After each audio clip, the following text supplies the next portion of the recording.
Okay, last couple sections here, important tips and resources. Be yourself and know your values. Be confident in your pathway and don't compare yourself. Okay, I think this is really important. Knowing what you value and what's going to make you tick is really difficult at a young age. Parents, you can help with this. I highly recommend parents, if you haven't sat down with student athletes and said, these are the things that we built, these are the values we built our family on. Maybe they don't know it, maybe we haven't said it out loud, but these are the things that, Mom and I really believe in. We think these things are really important. And when we look at these colleges, I want to see people that reflect those same values, because that's where you're going to be comfortable, that's where you're going to fit. It can be a lot of different things, but I think that's a really valuable conversation to have, and it really helps when you start to look at these things. I said it earlier, excellence in swimming and academics are codependent, not mutually exclusive. Okay, you should be able to do both and do both well. Okay, practice that now. Don't think that you can just turn one off and turn the other on and it's going to work. Generally, where you're great in life, you got to be great in everything. You represent more than just yourself. You represent yourself, your family, your school, this team, especially at SwimMac. I mean, please, please, please take this to heart. Okay, do not be rude. Do not be offended by somebody and blow them off. Don't be antagonistic towards the school, no matter what the situation.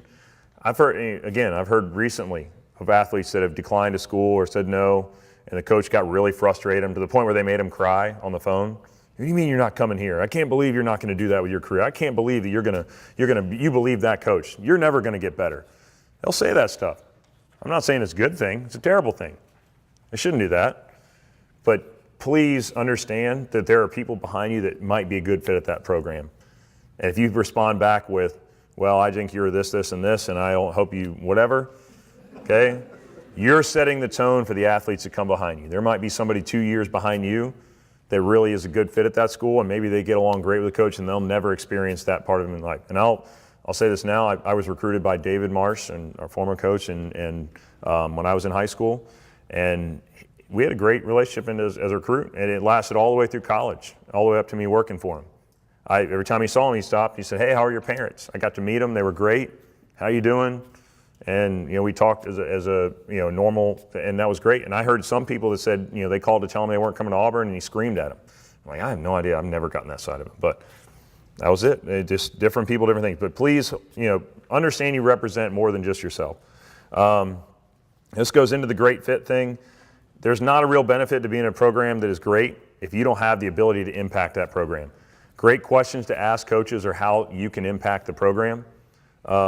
If you're somebody that's athletically, you're not scoring a lot of points at conference or NCAAs, ask the coach how you impact. How does somebody like me impact the program? Do you have swimmers on your team that haven't scored at conference that are impacting your program in a positive way? What does that look like? There's role players in college. You play a role on a team. There's 28 people. Usually 24 people are allowed to go to conference, 18 allowed to go to NCAAs. Not everybody's going to be a point scorer, even if everybody does great. Okay, so what role do you want me to play? And if you're at a school where you're so far out of that, are you going to be comfortable in that role? Is that the role you want to play, or is there a better fit somewhere else? Make a contact in the school's admission department to help with application and financial aid questions. I really think that's a great resource that's often overlooked. Those people their job is to help you. Their job is to answer your questions and answer the phone. If you can find a contact in that department that's really helpful, that can be a really, really easy way to call and say, we just have no idea where we're at. We're trying to look up the cost of the school and it's really confusing. Can you please explain it to me? And then, hey, we're an athlete. It looks like we're going to get some scholarship or we're not. What does that mean? Am I allowed to accept this scholarship over here? They should be able to help answer some of those questions. Sometimes they won't, but I think for the most part, in my experience, they have.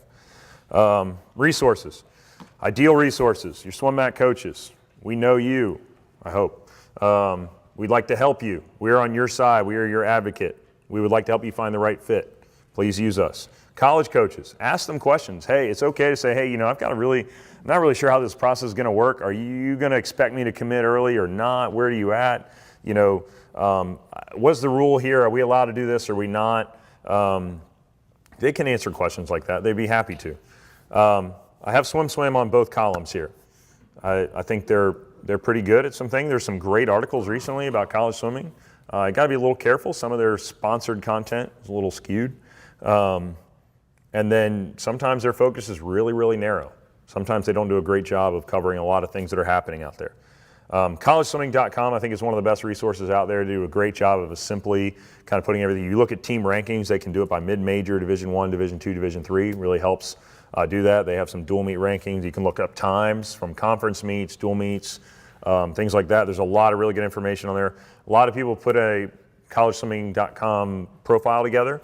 I think you do have to go in and update your times when you do that. But that's a really quick thing if you want to send that link to a college coach. I put paid services on here, and what I mean by that are like recruiting websites or recruiting services. They're often, $800, $1,000, and hey, we're going to put all your information in front of these coaches that you want. It's not something you can't do yourself. And a lot of times in sports like baseball or basketball, they have an in with a coach, and they'll be able to send them video and get you a connection that really doesn't exist in swimming. And I'll tell you what happens on the coaching side. If you have one of those, and they send an email to a coach. So I was at Queens, I would get this email, and there was probably 3 or 4 of these guys who would email us every week. These 5 swimmers are great for your college. Oh, okay. So I'd look through the names. I don't recognize the name. Let me click, they would have a little link next to their name. Look here to see more info. Okay, great. Link. Please pay $60.99 per month, and you can view the rest of their information. And I would go right over to USA Swimming and type in their name and their times, and there we go. And I can look up their information in the database and email them and skip the whole thing. So they don't really work in swimming, at least not to my knowledge. I haven't, I'm sure somebody out there has done it and been successful, but from what I know, and we have not seen anybody here that's been successful using it. Collegeswimming.com has a service similar to that. I think is free and it's pretty easy to use. Also, College Swimming does a good job ranking recruits, as I'd say good job, but they're about the only ones that do it. And then on the coaching side, I think you can pay a subscription to collegeswimming.com and get all the information from everybody in one place. I know several schools that do that, and they like that for that information. Information like this, College Info. We are going to try to update this. Again, this is part of our mission as a program, is to help people recognize this dream. So we are on your side with this, and hopefully we can give you some good info. Other than that, use with caution. Again, doesn't mean you can't use it. We've had a lot of parents, some that are in this room, that have gone through this process and are incredibly valuable resources. Just keep in mind that their experience is what they were doing. It was their pathway, and there's different things that happen along their pathway than yours, and take what you need out of that and understand that their swimmers are different. Their experience with different coaches was different. I just say use it with caution. I don't think it's a bad thing at all. I think it's great that we have such a community we can share with. Just be careful that doesn't become the driving force of your decision. Hey, finish with this. If you remember 3 things, the goal is the right fit. What matters is what you give, not what you get. Keep yourself in the driver's seat. Look for places you can give. I think the more you can do that, and you can start with that one, that second one, right here at SwimMac. You can start with that every single day. You can start by walking every single day to practice and say, what can I give to this? Because that's what college coaches are looking for. They're not looking for projects. They're not looking for potential. They're looking for people that are going to come in every day and see what they can give. And different coaches have different ways of training. They're looking for you to buy in, give it a shot, and see what you can do.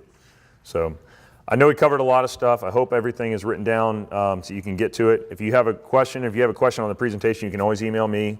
I'm a resource for anybody at SwimMac. You can email any of our coaches. We will get it where we can get answers. I'll do this. I'm going to grab a drink of water, let everybody else kind of get up, and then if you have questions, what I'd like to do is write them down, and then I'd like to take some time to go back and write up an answer. And what I'll do is post the question and the answer on the website. That way I don't take too much of your time tonight, and then hopefully everybody can see the question and the answer. So if you have a question, one of 2 things. You can take out your phone and just email it to me, or you can come up here and I'll write it down if you feel like you want to explain a little bit more. But I'm going to try not to just take everybody's time, but I want to get everybody's answers. So if I can do that, then I'm going to take another week or so and kind of do this. And thank again to Michael, who we're going to put these videos online. Hopefully you can go back and reference them later. And then if anything changes, which I do fully expect the recruiting rules to change again next year. That's the word on the street. And most people have said that's going to happen. So expect that to come out and make some changes already again a year from now. But I hope that helps. So you're talking about recruiting visits or official visits. There's 2 definitions in the NCAA. There's an official visit and an unofficial visit. Really simple differentiator is an official visit is paid for by the school. An unofficial visit is paid for by you. On an unofficial visit, coaches are still allowed to pay for admissions to a sporting event. Okay, but they're not allowed to pay for anything else. As soon as they pay for lunch, it becomes an official visit. You have, in Division I, you have a limit of 5 official visits total to use over the entire time you're being recruited. They can, I think you can be on campus no longer than 48 hours. And typically what they'll do, they'll bring you in on a Thursday night, stay there. Again, you do a full day, kind of get a gist of what's going on, head home over the weekend. I've heard a lot of schools now that have gone to a single day official visit policy where they bring somebody in on Friday, because what's going to happen, and this has been the major complaint from college coaches, is when you host athletes on an official visit, you basically pair them up with one of your student athletes. And those of you that have college athletes at home or have done this in the past, if you host a recruit, you're expected to give up your bed. You sleep on the floor, the couch, whatever. You make sure they got food, you make sure they got water, you make sure they got whatever they need to have a good time. And there's a lot of changes on what's been allowed to happen on recruiting visits. But that's a big strain on the host. I mean, if they've got a test the next day or the next week, they still got to get that done. It's part of the expectation to be on the team. I mean, we did it all the time. He's, hey, we got a recruit in town, I'll take him. I'm gonna sleep on the couch, whatever. You got to make sure you clean your sheets and your laundry and all that stuff for them too. But generally, at least I did. I don't know if anybody else did. But unofficial visits can be a little bit shorter. Typically, they're about a day. You pop in, you bring your parents. Hey, can I meet with the coach? We'll walk around the pool. We'll see we'll go eat in the dining hall. That's an unofficial visit. There's no limit on unofficial visits. You can't take them until your junior year. That's part of the new rules out there. You can't go do an unofficial visit until your junior year. You can stay overnight on an unofficial visit. That's okay. Again, all you got to do is pay for your meals and stuff while you're there, but they're allowed to have you stay with the team. And so that's one of the things I think that'll change over the next few years is you'll have people doing overnight unofficial visits, especially if you can drive to the school or something like that. If you have to fly, sometimes they do that. I will say this, Division II and III schools often don't have a recruiting budget. If you're really interested, they'll say, hey, we'd love to have you on a recruiting trip. And we do this at Queens all the time. Again, $40,000, we got to get our team to NCAAs and all that stuff. So we would call it, we'd have about 2 kids a year. We would spend a lot, significant, by significant, I mean, we'd spend $100 on, $220. And we had one girl, I don't know why she came. We connected her like 6 times to get her from like Oklahoma to Charlotte. We chose the cheapest flight we could. But, by and large, they're, the recruiting official visits on Division II and III, they may ask you to pay your way to the school. They may ask you to pay for the transportation costs. And once you get here, we'll take care of you. We'll give you meals. We'll get you all set up. But don't be thrown off if that's the case. That doesn't mean they don't want you. That doesn't mean they're pushing you aside. This just maybe the school's budget and how they choose to spend their money and so on and so forth. But be open about that. Be transparent with that's one of the biggest rule changes is that official visits will be allowed in the fall of your junior year. It used to be you couldn't go on an official visit until the first day of high school your senior year. That's got bumped a whole year forward. Kind of some of the major problems with that. If you're a sophomore right now, you're about to be a junior, you're allowed to go on official visits this fall. However, you're not allowed to talk to a coach until September 1. So if you'd like to get invited to one, guess what? You got to talk to me. And I can choose whether, no, I'm just kidding. So there's some wrinkles in there that have got to be worked out. And again, it's one of those things that coaches hate it because all of a sudden I think our juniors are typically about 15 or 16 years old. There's a possibility you'd have a 15-year-old staying with a 21-year-old on a college campus overnight. Yeah, it's all grimaces there. That is a distinct possibility. And yeah, it may sound fun at first, but I guarantee you, other than what's the video game you guys play now? Fortnite, there we go. Other than that, there's probably not a whole lot you have in common at that point. So it's going to be kind of an awkward situation. So I don't know that those are going to be widely used. I think some people will use them strategically. I think a lot of people will wait and offer official visits later in the recruiting process. They would be really excited to have you come up on unofficial visits. But that's the difference. In the past, it's been basically you get to your senior year, you cram 5 official visits in the beginning of the fall, and you spend the rest of the fall trying to get back into shape or not sick, one of the two. They were terrible. They wore you out. So hopefully that spreads them out a little bit. My personal advice is plan on 3 trips. If you get offered official visit somewhere, use 3 of them. Okay, save your other 2. If you're going on official visits, you should have 3. If you end up having 4, that's fine. It's not a bad thing. But try to shoot for 3. 5 is overkill. 5 is a lot. That's 5 weekend trips. And parents, the last time you spent a weekend away, you know, think about that. You're doing that 5 times in a row in a short amount of time. That's exhausting. So that helped, Terry? Oh, good. Any other, let me do this. Like I said, I really want to get everybody's questions. I just don't want to take everybody's night. We gotta kind of wrap it up here. So please come on up. If you've got a question, I'm going to write it down.